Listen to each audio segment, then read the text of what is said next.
bagi setiap kami yang percaya dan melakukan kehendak-Mu. Hari ini Tuhan, janji kebenaran firman-Mu Engkau genapi di dalam setiap hidup kami. Kami yang sakit Tuhan sembuhkan, kami yang lemah Tuhan kuatkan, kami yang putus asa Tuhan memberikan penghiburan. Damai sejahtera Allah, Roh Kudus-Mu ada di tengah-tengah kami. Segala kuasa yang bukan dari Tuhan yang ingin mencuri, mengganggu kami menerima kebenaran firman Tuhan, kami tolak patahkan di dalam nama Tuhan Yesus. Kasih karunia anugerah Tuhan Yesus bekerja dan mengurapi, menguasai setiap kami, sehingga kebenaran firman-Mu Tuhan dapat menghibur kami, dapat menguatkan kami dan pegangan dalam hidup kami, sehingga kami hidup berkenan dan melakukan setiap kehendak. Dalam nama Tuhan Yesus kami berdoa dan kami bersyukur kepada Tuhan. Haleluya. Amin. Silakan duduk Bapak Ibu Saudara. Selamat pagi. Shalom. Shalom. Kita langsung saja membuka Alkitab kita di dalam 3 Yohanes 1 ayat 2. 3 Yohanes 1 ayat 2. Kita baca secara bersama. 3 Yohanes 1 ayat 2, 2, 3. Saudaraku yang terkasih, aku berdoa semoga engkau baik-baik dan sehat-sehat saja dalam segala sesuatu, sama seperti jiwamu baik-baik saja. Hari ini saudara, tema kebenaran firman Tuhan adalah merawat kesehatan jiwa. Kalau kesehatan jasmani, kita bisa berolahraga. Kalau mau kesehatan jasmani, kita bisa pergi ke dokter, kita bisa minum obat, kita bisa melakukan segala sesuatu untuk perbaikan tubuh jasmani kita. Tetapi untuk kesehatan jiwa itu akan susah ditangani, saudara, ketika kita tidak tahu dan kita tidak mengerti apa yang terjadi di dalam hidup kita. Jadi Bapak Ibu Saudaraku kasih Tuhan, hari ini mari kita merawat kesehatan jiwa. Jadi merawat tubuh itu berbeda, merawat jiwa itu berbeda. Nah, hari ini kita merawat kesehatan jiwa. Dewasa ini isu kesehatan mental menjadi masalah yang harus diselesaikan. Selain kesehatan secara fisik, banyak yang mengalami gangguan kejiwaan, disadari atau tidak, sehingga gereja harus siap menolong mereka yang mengalaminya. Ya, ada yang namanya penyakit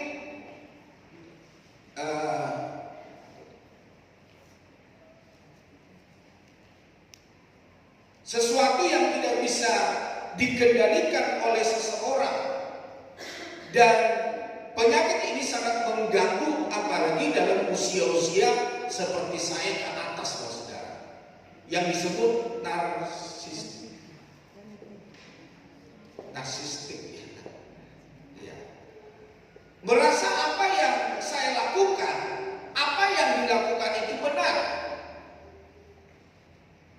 atau boleh disebut penyakit yang dialami ketika dia di masa muda, ketika dia di masa aktifnya, banyak dihormati, banyak disegani, banyak membawa pengaruh. Tetapi saudara, ketika usia sudah pensiun, usia sudah lanjut, maka penyakit itu akan menghantui, dan semakin hari, semakin usia lanjut, dan semakin akan menggerogoti hidup seseorang, dan hidupnya tidak akan semakin baik, saudara, kalau dia tidak mau bertobat dan tidak menyadarkan diri. Nah, apa yang bisa kita lakukan dengan hal ini semua? Bapak Ibu Saudara, apa yang bisa kita kerjakan sebagai anak Tuhan untuk dapat menyembuhkan orang-orang seperti ini? Nah, di dalam firman Allah pertama dikatakan menjadi pendengar yang baik. Tentu Bapak Saudara, kita ini sebagai orang-orang percaya yang mengasihi Tuhan, kita perlu belajar menjadi pendengar yang baik. Ketika seseorang bercerita, ketika seseorang berkisah, ketika seseorang mengutarakan apa yang menjadi isi hatinya,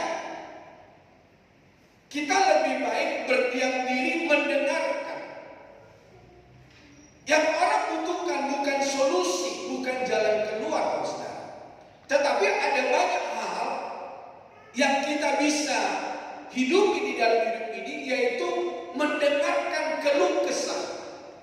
Misalnya seperti istri menceritakan keadaan di dalam rumah, menceritakan anak, menceritakan apa yang terjadi di rumah selama para suami meninggalkan dia. Namun ada banyak para pria-pria langsung memberikan jalan keluar, langsung memberikan sebuah solusi. Apa yang harus dikerjakan? Padahal saudara, si ibu yang bercerita bukan solusi yang dimau, tetapi ada sebuah perkataan yang harus disampaikan tanpa perlu ada solusi. Nah, Bapak Ibu Saudara, di dalam Injil Lukas pasal yang ke-10 ayat 38 sampai 42, yaitu tentang Maria, Marta, dan Tuhan Yesus. Nah, dikatakan di dalam firman Tuhan di dalam Injil Lukas pasal yang ke-10 ayat yang ke-38 mulai, firman Allah berkata begini, ketika Yesus dan murid-muridnya dalam perjalanan, tibalah ia di sebuah kampung. Seorang perempuan yang bernama Marta menerima dia di rumahnya.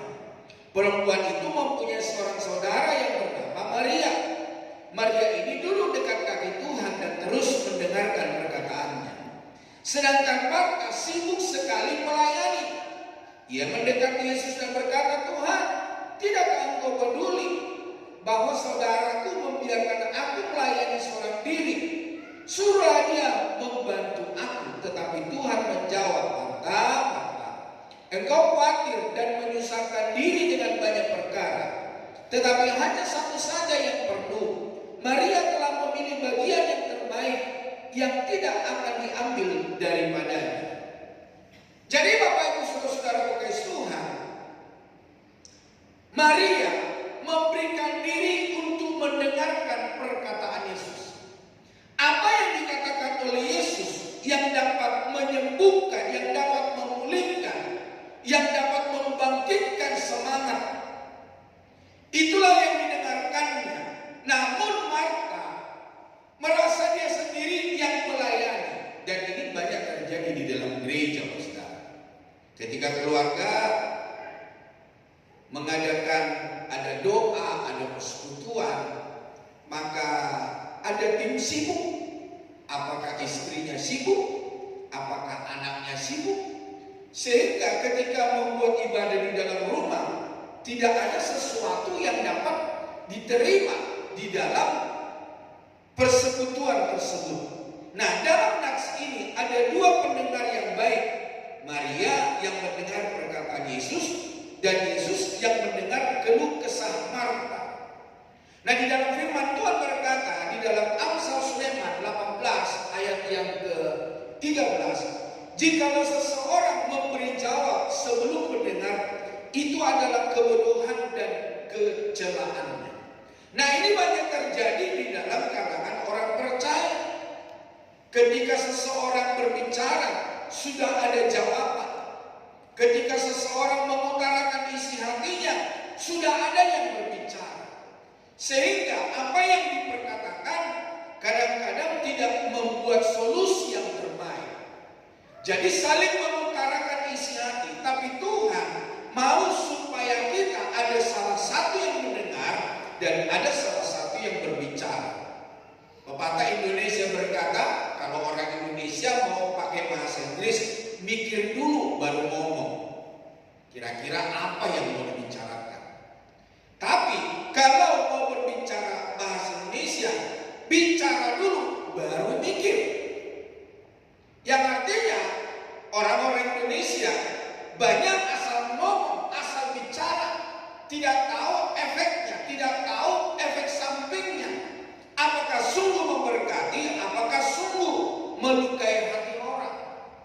Nah, namun perlu kita pahami, saudara, supaya kita berwaspada di dalam mengeluarkan kata-kata. Yakobus 1 ayat 19 berkata, hai saudara-saudara yang kukasihi, ingatlah hal ini. Setiap orang hendaklah cepat untuk mendengar, tetapi lambat untuk berkata-kata, dan juga lambat untuk marah. Jadi Bapak Ibu Saudara kekasih Tuhan, firman Allah ini menganjurkan kepada kita supaya kita lambat untuk berbicara, berkata-kata. Bukan karena kita lamban, saudara, bukan karena kita tidak bisa menjawab, tetapi itulah yang Tuhan mau di dalam hidup kita. Ada orang ketika bicara baru satu kalimat, jawabannya sudah 20 kalimat, saudara. Jadi hal ini tidak baik, hal ini tidak sesuai dengan kebenaran firman Tuhan. Nah, firman Tuhan mengajarkan kita untuk kita lambat berkata-kata, namun Bapak Saudara cepat untuk mendengar, cepat untuk menerima. Setelah semuanya terjadi dan merenungi kembali, mungkin saja baru terbersih keinginan untuk merubah semuanya. Jika seseorang bisa mengembalikan waktu, mungkin dia tidak akan mengulanginya. Inilah suatu gambaran dari jati diri seseorang yang sering ceroboh dan takabur, yang pada akhirnya sama sekali tidak memberikan arti bagi orang lain, dan malahan sebaliknya merugikan diri sendiri. Jadi Bapak Saudara, pembicaraan yang terlalu cepat kita keluarkan dari mulut bibir kita seringkali, ya kalau kita bisa sadari, kalau bisa waktu diulang kembali, saya tidak akan melakukan itu. Nah, jangan menolak mereka yang ingin mencurahkan isi hati. Beri ruang lebih luas untuk mereka mengeluarkan unek-uneknya. Sesudah itu kita bisa memberikan tanggapan sebagaimana Yesus menyatakan penilaiannya kepada Marta. Di dalam Pengkhotbah pasal yang kelima, ayat yang pertama dikatakan, janganlah buru-buru dengan mulutmu dan janganlah hatimu lekas-lekas mengeluarkan perkataan di hadapan Allah, karena Allah ada di surga dan engkau di bumi. Oleh sebab itu biarlah perkataanmu sedikit. Jadi bukan perkataan yang sangat banyak yang kita keluarkan dari bibir mulut kita, tetapi sedikit perkataan yang menyenangkan hati Tuhan, yang memuliakan Tuhan. Firman Allah berkata, jangan terburu-buru dengan mulut ini. Ketika kita terburu-buru dengan mulut ini mengeluarkan kata-kata sanggahan kepada orang lain, itu yang membuat kita menjadi ribut, itu yang membuat kita jadi berantem. Tetapi firman Allah menganjurkan kita supaya kita tidak lekas-lekas mengeluarkan perkataan. Cerna dulu, pahami dulu, ketahui dulu apa maksud dan tujuan perkataan tersebut. Yang kedua, Bapak Saudara, yaitu menyediakan dukungan emosi. Di dalam Injil Lukas pasal yang ke-7 ayat yang ke-36 sampai 50, Injil Lukas pasal yang ke-7 ayat yang ke-56, ayat 36 sampai ayat yang ke-50, demikian firman Tuhan berkata, seorang Farisi mengundang Yesus untuk datang makan di rumahnya. Yesus datang ke rumah orang Farisi itu lalu duduk makan. Di kota itu ada seorang perempuan yang terkenal sebagai seorang pendosa. Ketika perempuan itu mendengar bahwa Yesus sedang makan di rumah orang Farisi itu, datanglah ia membawa sebuah guling-guling mualam berisi minyak wangi. Sambil menangis, ia pergi berdiri di belakang Yesus dekat kakinya, lalu membasahi kakinya itu dengan air matanya dan menyekanya dengan rambutnya. Kemudian ia mencium kakinya dan meminyakinya dengan minyak wangi itu. Ketika orang Farisi yang mengundang Yesus melihat hal itu, ia berkata dalam hatinya, jika ia ini nabi, tentu ia tahu siapakah dan orang apakah perempuan yang menjamahnya. Tentu ia tahu bahwa perempuan itu adalah seorang berdosa. Lalu Yesus berkata kepadanya, Simon, ada yang hendak kukatakan kepadamu. Sahut Simon, katakanlah guru. Ada dua orang yang berhutang kepada seorang pelepas uang. Yang seorang berhutang 500 dinar, yang lain 50. Karena mereka tidak sanggup membayar, maka ia menghapuskan hutang kedua orang itu. Siapakah di antara mereka yang akan terlebih mengasihi dia. Jawab Simon, aku kira dia yang paling banyak dihapuskan hutangnya.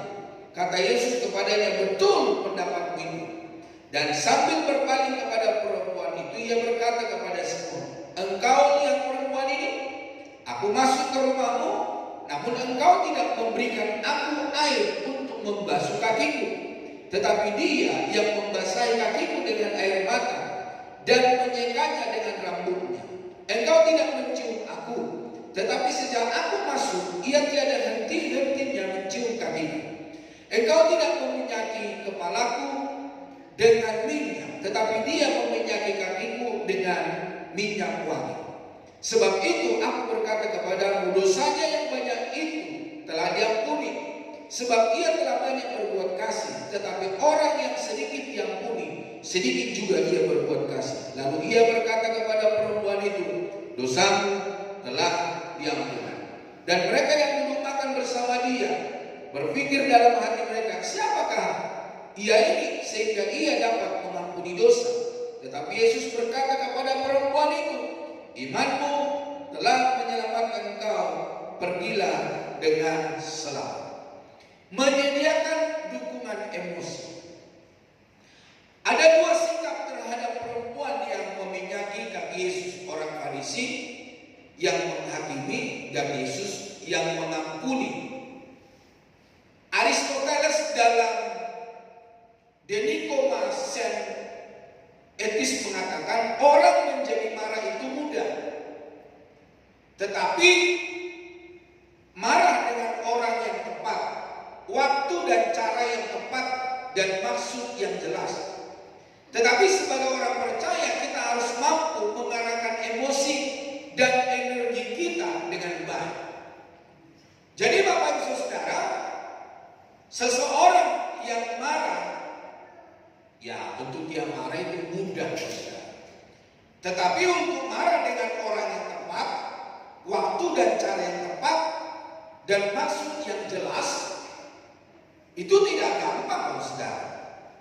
Jadi Bapak Saudara, Tuhan mengajari kita untuk kita berkata-kata yang sesuai dengan kehendak dan rencana Tuhan.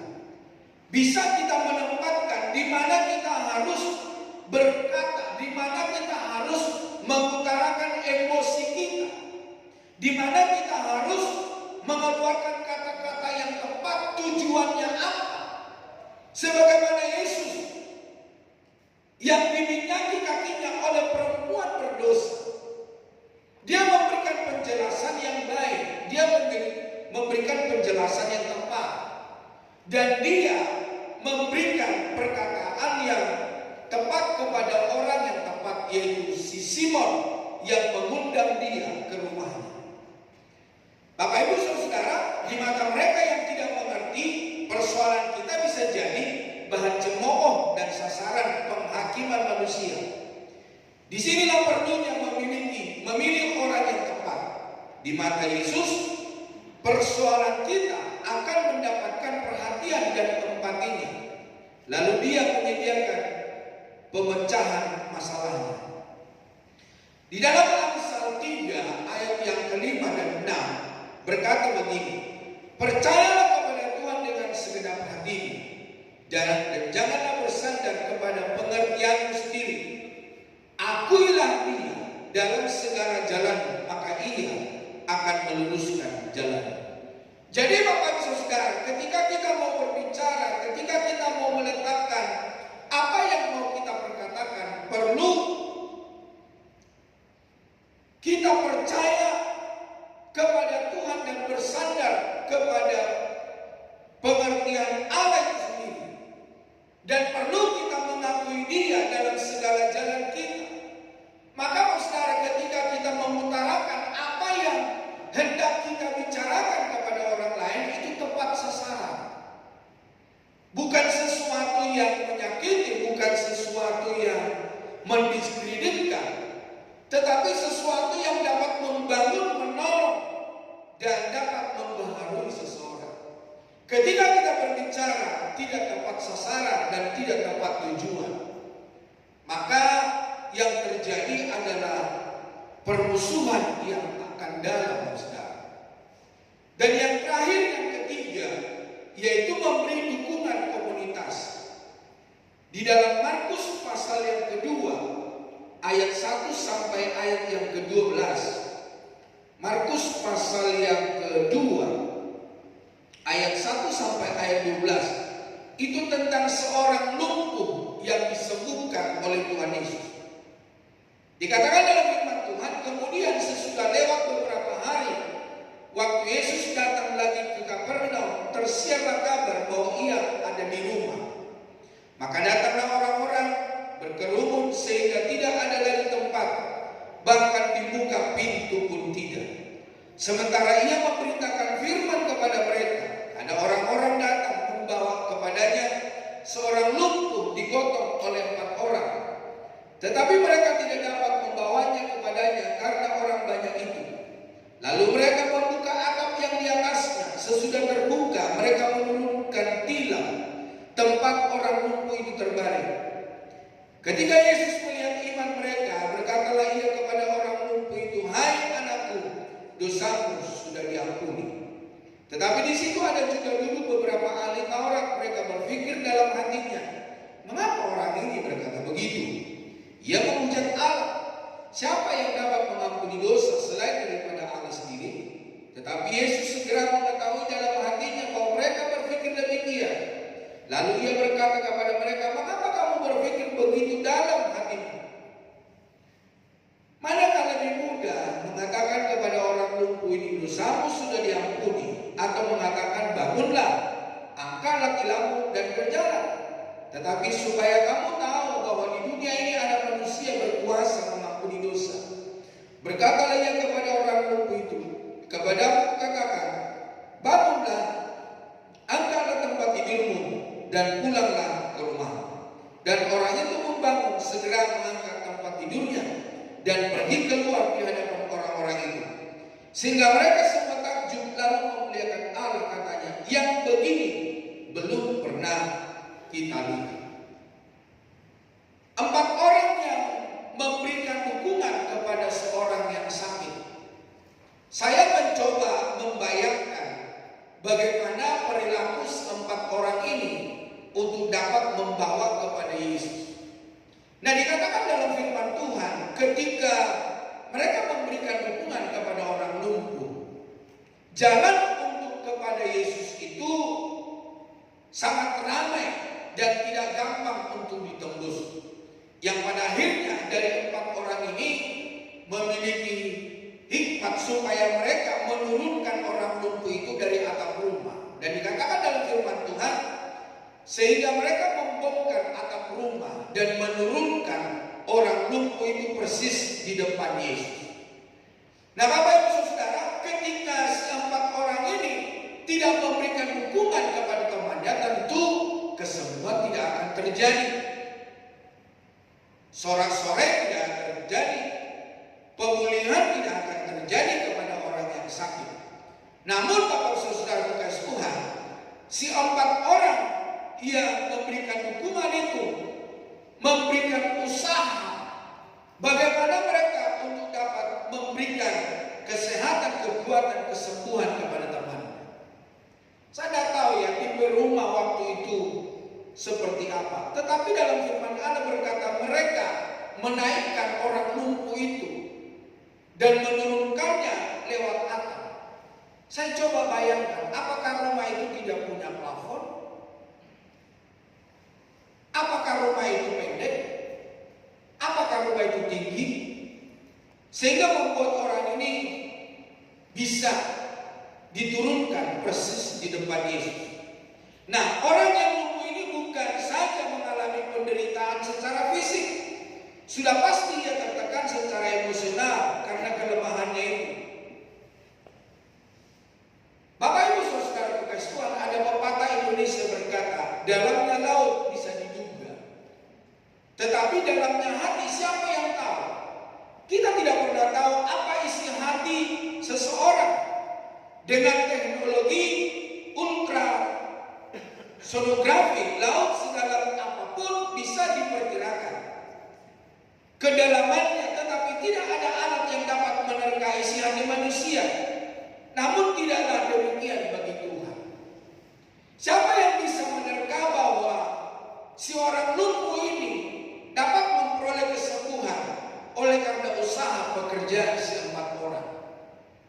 Dari berbagai usaha yang dikerjakan dan sesuatu yang mereka jalani yang tidak gampang, mereka bisa menembus dan menempatkan orang yang sakit ini di depan Yesus. Nah, 4 orang yang menggotongnya dalam nats ini memberi gambaran kepada kita tentang pentingnya dukungan komunitas. Milikilah komunitas yang saling mendukung. Jadilah anggota komunitas yang berkontribusi untuk menjadi solusi bagi orang lain.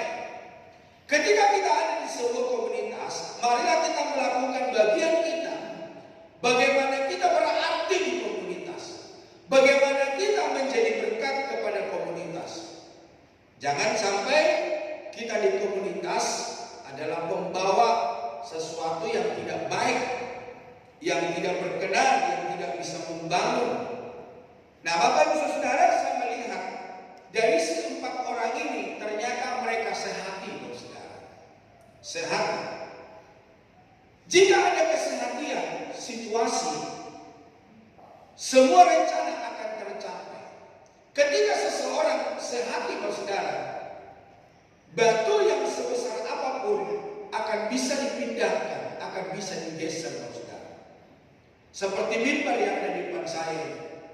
Kalau saya mengangkat mimbar ini sangat berat, saya akan tertatih-tatih, Saudara. Tetapi kalau saya mengangkat dengan 4 orang, dengan 5 orang, maka saya akan mengangkatnya dengan 1